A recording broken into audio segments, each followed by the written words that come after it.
Anies Baswedan merespons rencana Prabowo Subianto yang ingin memindahkan makam pahlawan nasional Pangeran Diponegoro ke Yogyakarta. Anies Baswedan tidak sepakat dengan ide yang diutarakan Baca Pres usungan Koalisi Indonesia Maju tersebut.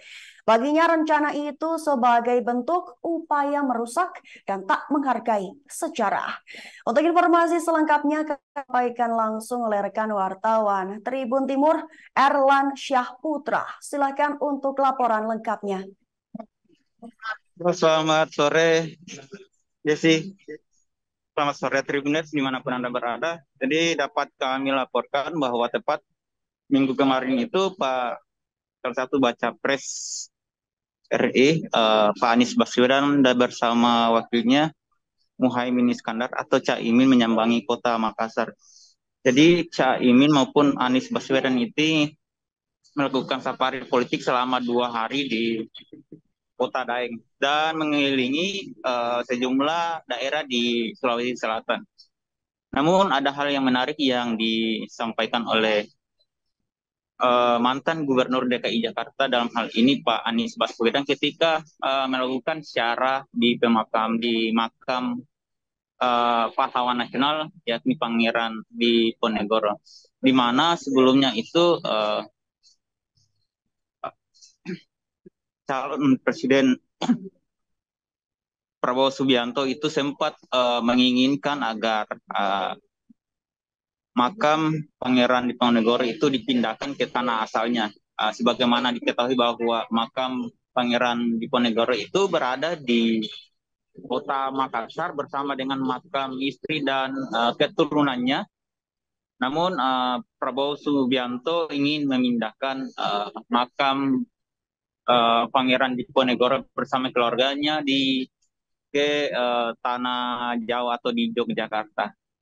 Sehingga merespon hal itu Anies Baswedan saat menyambangi makam Pangeran Diponegoro mengatakan bahwa sebaiknya makam Diponegoro itu tetap berada di Makassar karena keluarganya juga berada di Makassar.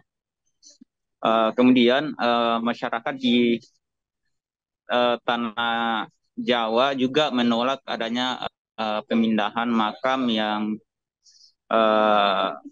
akan dicanangkan atau diwacanakan oleh Pak Prabowo Subianto.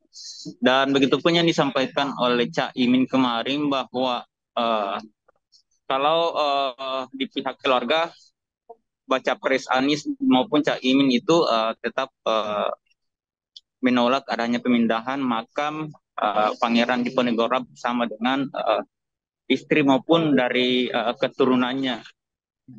Dan juga kami sampaikan bahwa kehadiran Pak Anies Baswedan ini di Kota Makassar, tujuan utamanya itu adalah menghadiri gerak jalan santai atau jalan gembira yang dihadiri langsung oleh 3 partai politik sebagai pengusung dari koalisi perubahan untuk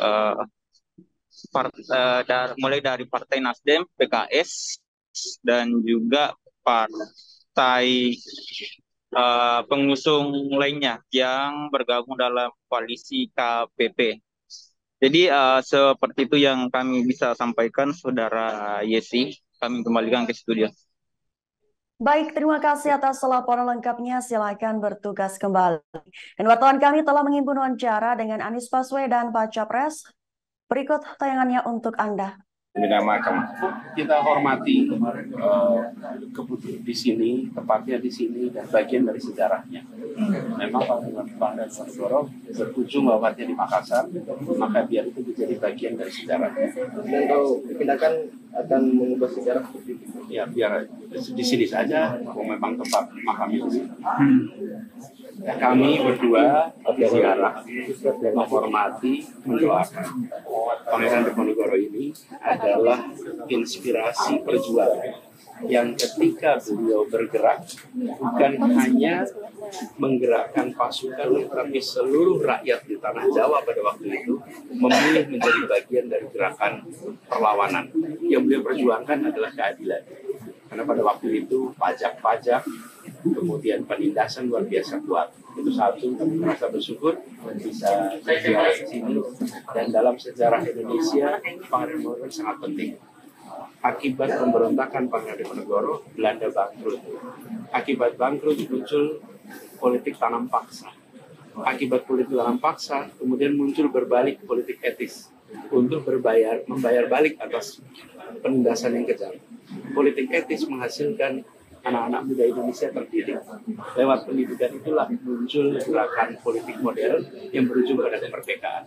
Jadi hilirnya kemerdekaan, hulunya adalah perang Jawa, perang Diponegoro yang kita rasakan semua dampaknya sampai dengan sekarang.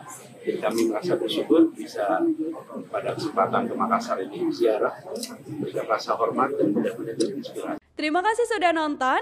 Jangan lupa like, subscribe, dan share ya.